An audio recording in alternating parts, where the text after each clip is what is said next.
Hello radio and welcome to the broadcast evening. This is Tango Charlie Oscar 02 in Newfoundland, Canada, and we are calling.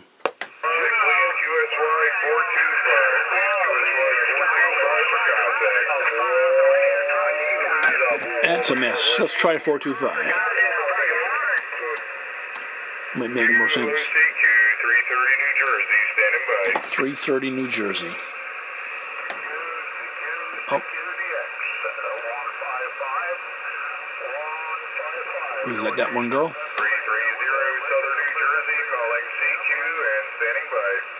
330. 330. This is Tango Charlie Oscar 02 returning. Tango. Please come back. Tango's. Oh. Yeah, I would think. Tango Zulu. Contact, I call it a 02 station in there, giving me about 1S unit there, 330. 330 02, trying to return. Okay, 02, we got you that time there. Had to flip over to the flat side, brought you up a little bit more there. We got 330 in New Jersey, guys. Roger, 330 New Jersey. We're in Western Newfoundland, Canada. Western Newfoundland, Canada. The call here is Tango Charlie Oscar 02. Tango Charlie Oscar 02, we got you there. Okay, I'm faced all the way out west there. You're coming right in my right side door on the beam there. Gonna have to really taking a good trip though, coming in the side door. That's a good shot there, Roger. Roger, 330. Yeah, we certainly do have condition. The sun is going down here. We do have sundown now, so conditions are fading. But you certainly have a wonderful signal into here, into Newfoundland, Canada. The personal here is Andy, Alpha, November, Delta, Yankee. Back to you. Hey, QSL there, Andy. You got operator Keith. That's Kilo Echo India, Tango Hotel. Keith has a personal. We're down here all the way at the bottom of southern New Jersey. It's only about 30 miles west of Atlantic City and only another 30 miles to go before you run right into the Delaware Bay where it runs right into the Atlantic Ocean there, Roger. Roger, Keith, got that 100%, sir. We are in Western Newfoundland, so we're sitting right in the western part of the Atlantic, of course, on the eastern seaboard here. A town called St. George's. You will see that community there, and it's in a bay called St. George's Bay. Back to you. Hey, okay, Roger that, man. I'd love to see that country up there, man. That sounds like a place I'd like to be. I've only seen pictures on the internet and looked at some maps up that way. Definitely would love to see that region of the world up there. Sounds like it's nice and cold, and I like that because we've been sitting at over 90 degrees for the last 3 days, and I believe we got another 7 days of this. And I'm like a polar bear, and I'm kind of melting down here off my iceberg, Roger. Roger, Keith. Understand, loud and proud. Yeah, I certainly don't like too much heat, and certainly here we do get warm days. But currently now the temperature here is 18.1 Celsius, which is about, I guess, about 62, maybe 64 Fahrenheit. Roger. Hey, Roger that, Andy. Yeah, I like that. That sounds good to me. That's like our November weather right there. I only like about November to February, right around hunting season. That's when I like the weather there. Give me some fall foliage and a lot of snow, and I am definitely happy, Roger. Understood completely. Yeah, too much heat. I'd rather be a bit cool than a bit hot for sure. Yeah, we get certain seasons called winter, spring, summer, and fall, and you can certainly tell what time of year it is here, any time of the year. Hey, Roger that. How's your winters getting up there? I'm sure you're getting some pretty wild winters up there. How you been doing on snowfall and all that? Have you been noticing any climate changes affecting your region, or is it all hogwash? No, we've had milder winters than normal. I remember being a young kid, and I can remember snow being up to the bottom wire of the pole, on the pole there, and being locked into the community for days until the equipment could get it plowed. No, we're getting milder winters now, but they certainly do get cold. You know, from time to time we have what they call the I guess is like a polar vortex. We end up getting that cold snap that moves down, but certainly we've always been mild. We've always been labeled as mild to moderate when it comes to heat and cold. Okay, yeah, roger that. Well, how far away from Iceland would you be there, Andy? What's that, probably about 400 or 500 miles from you? Or maybe you can give me a better idea since you live up that way. Well, that's a good question. So Iceland would be north and east of me, and it would certainly be at a higher, what would we call it? Not the latitude, but longitude. No, sorry, latitude, yeah. At a higher latitude towards the North Pole. So I would suspect they probably have a bit cooler weather most of the time. We are, I can't remember exactly what parallel we are at, but and the latitude. But yeah, we would be definitely south and west of Iceland, and I would think we've probably had warmer weather than what they've ever seen. Okay, yeah, I was just wondering. It's another reason I always wanted to explore up that way. I always wanted to go all the way up through eastern Canada and hop over to Greenland and Iceland, and then hop across over to like Finland area there. That's the migration route it seems like my ancestors took there, and I'd like to see it one of these days. And it definitely seems to have the climate that I like. So maybe I might have to migrate like a duck one day back up that way there, Roger.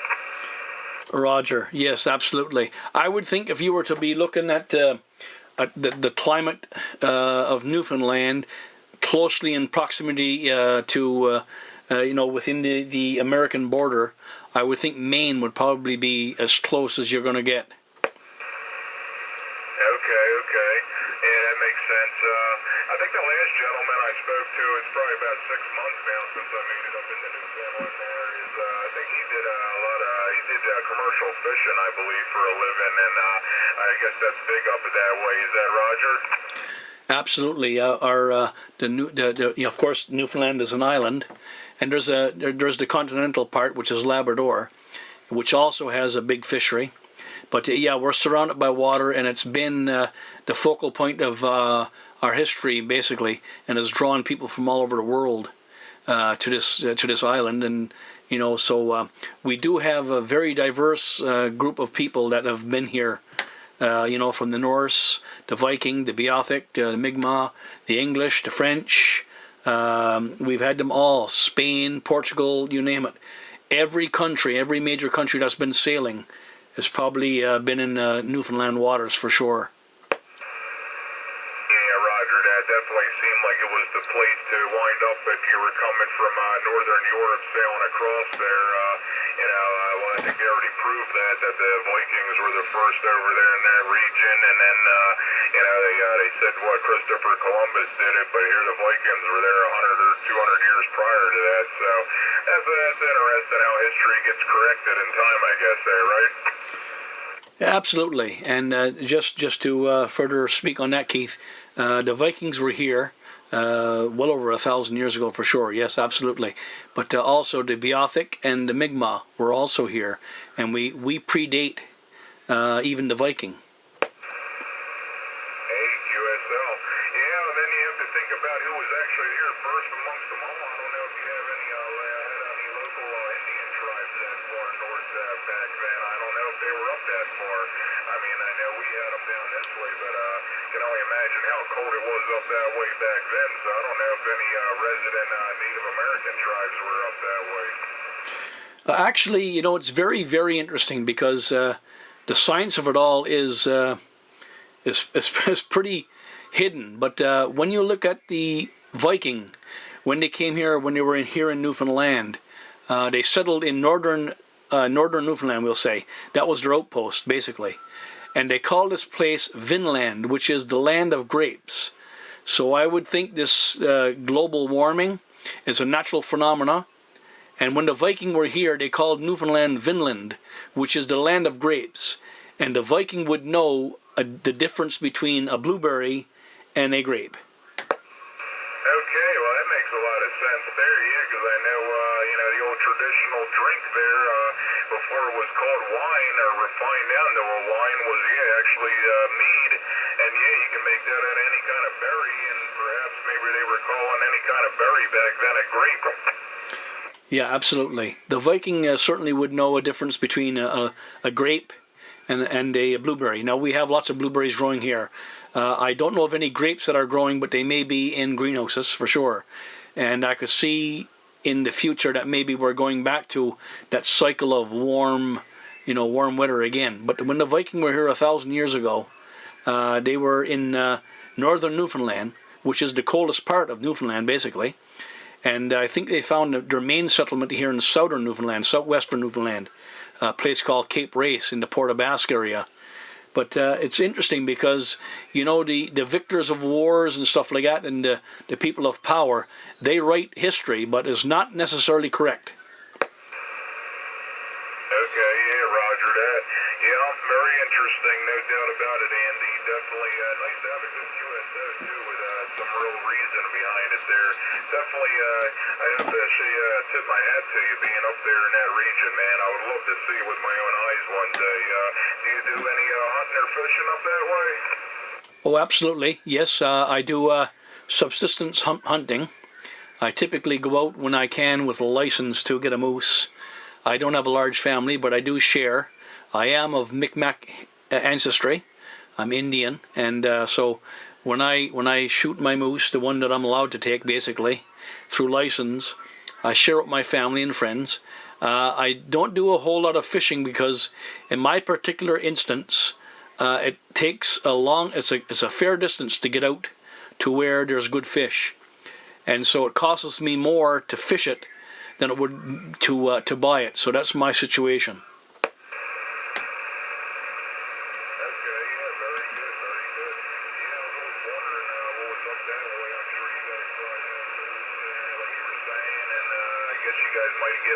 Caribou migration up that way. I'm not sure. That might be more west of you, actually. I don't know. Never been up that way. I had quite a few friends, going up to like Saskatchewan, Manitoba area up that way, and doing some pretty good caribou hunting and everything else up that way. But don't hear too many guys going up to the Newfoundland area to do hunting, and if they do, it's pretty expensive usually. Absolutely, yes. Now, it's interesting you mentioned the caribou and moose. Moose were introduced to Newfoundland back in the early 1900s, I believe. But the caribou has always been here, and that was the principal meat of our tribe, our ancestry. We would hunt the caribou, and they're still today very easy to hunt because they seem to be almost half tame. You can almost walk up to them. But of course, the moose was introduced, and of course, that's been the most popular item, I guess, for people to hunt now. But there still is a controlled a caribou hunt. Okay.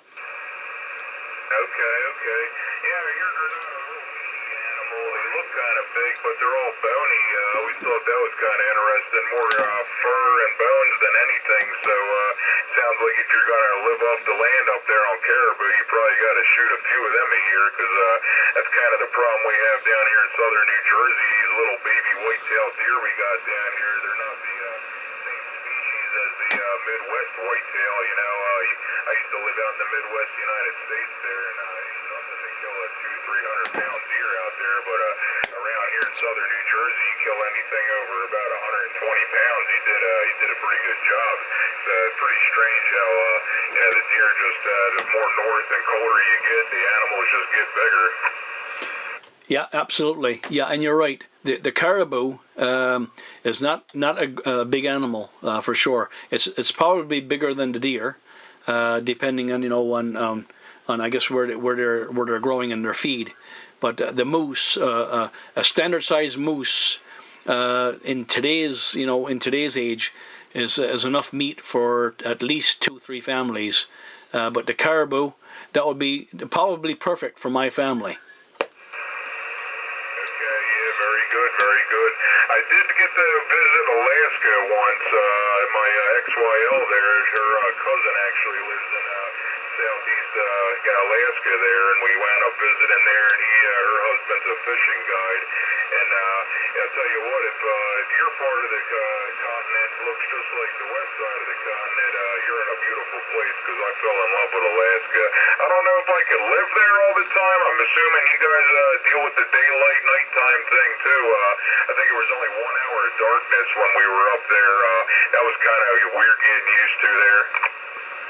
Yeah, that doesn't affect us a whole lot.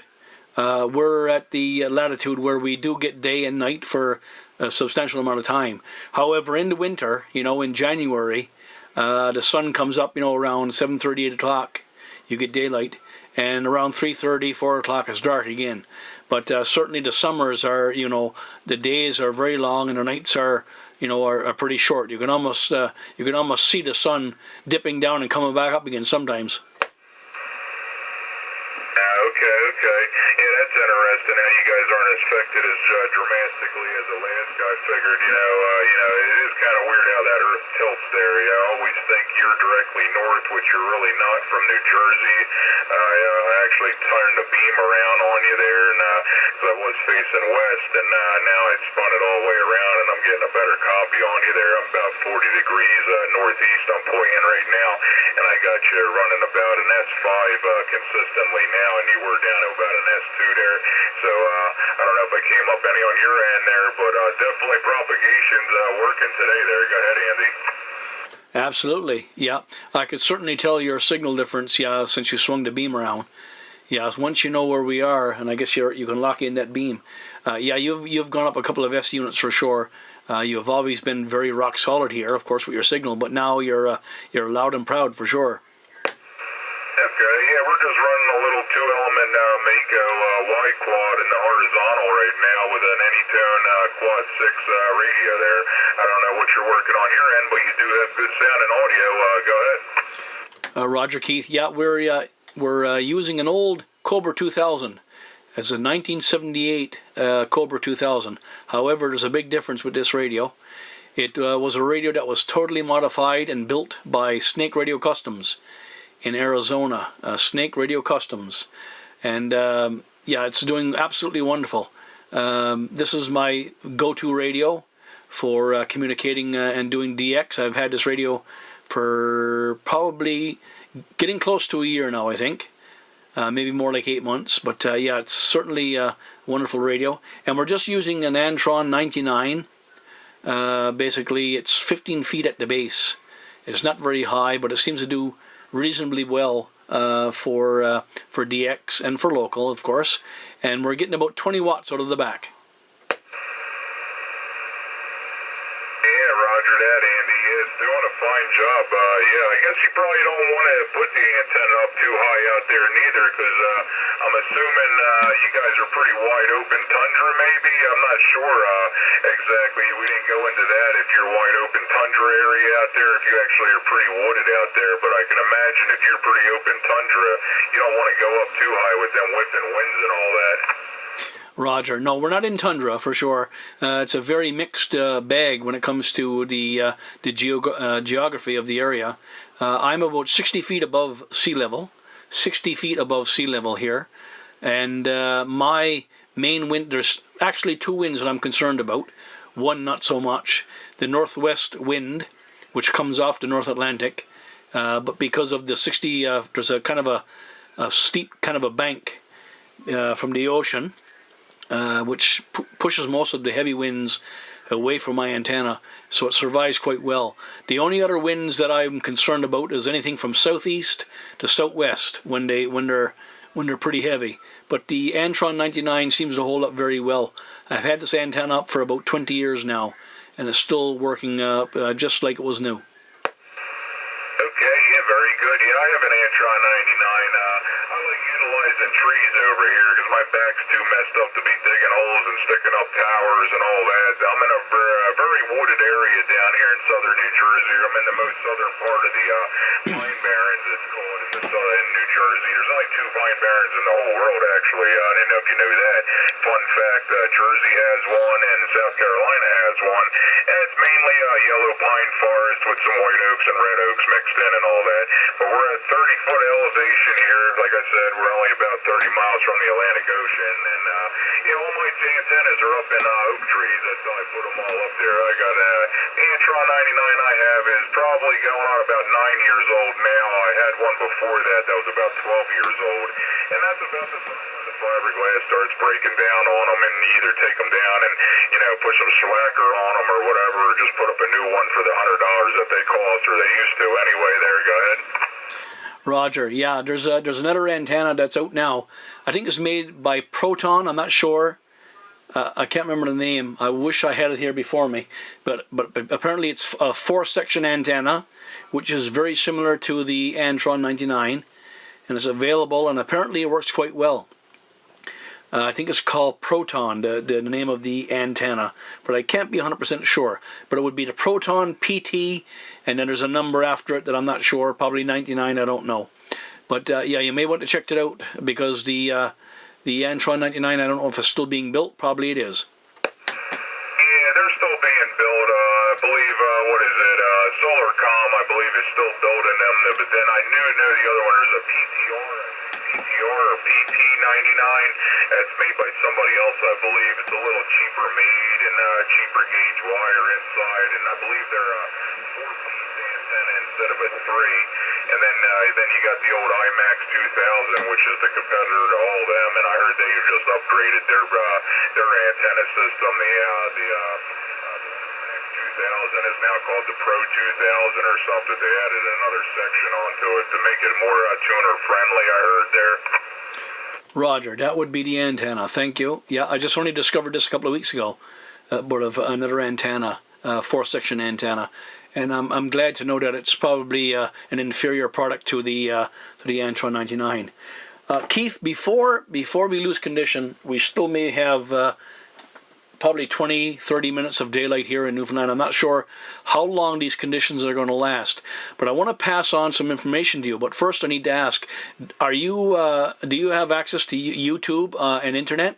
Yeah, Roger, I do, yeah. Okay. I've been doing a VideoGate for the past, I don't know, probably about 30 minutes of our conversation. An actual VideoGate with my radio here in the room.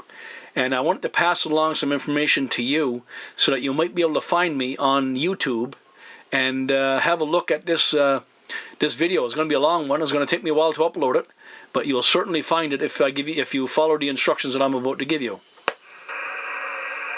I got a notepad and pen ready, Andy. Go ahead. Roger. My YouTube name is Andy Tobin.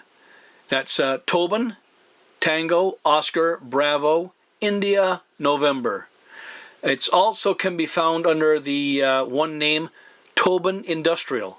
But I'm sure you'll find it under Andy Tobin because I have it listed there. It's on YouTube. It's going to take me, maybe an hour or so to get this video, once we're done with our conversation, edit it, and up on my YouTube channel. And I do VideoGates from time to time. I've been doing it quite often since I got this Cobra 2000 from Tim Trent. So that's Andy Tobin is the YouTube page. And I'll certainly designate you, Keith, 330 New Jersey, as the name of the video. Of course, it'll be a VideoGate and it'll be underneath your name.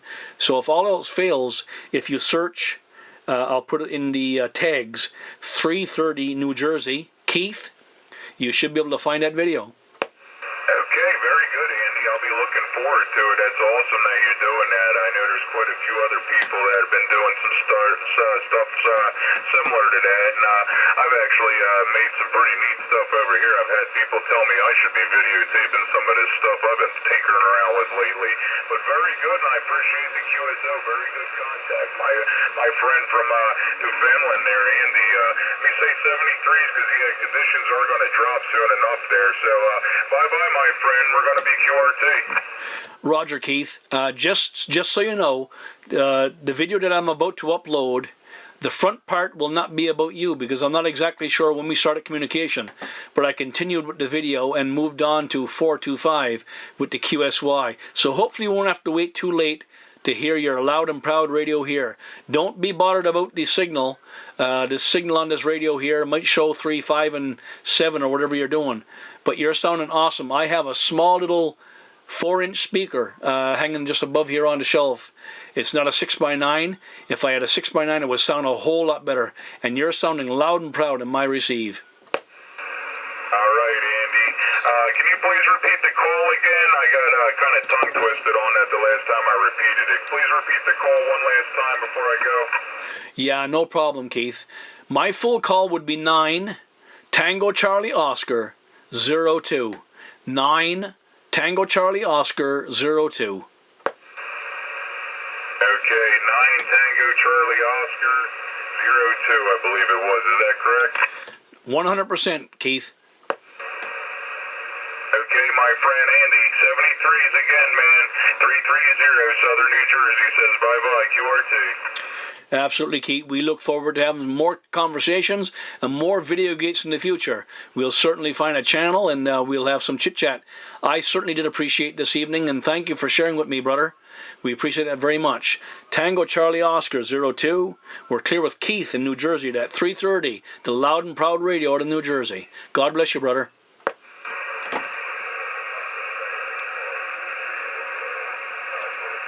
Just in time. Just in time. Conditions have failed.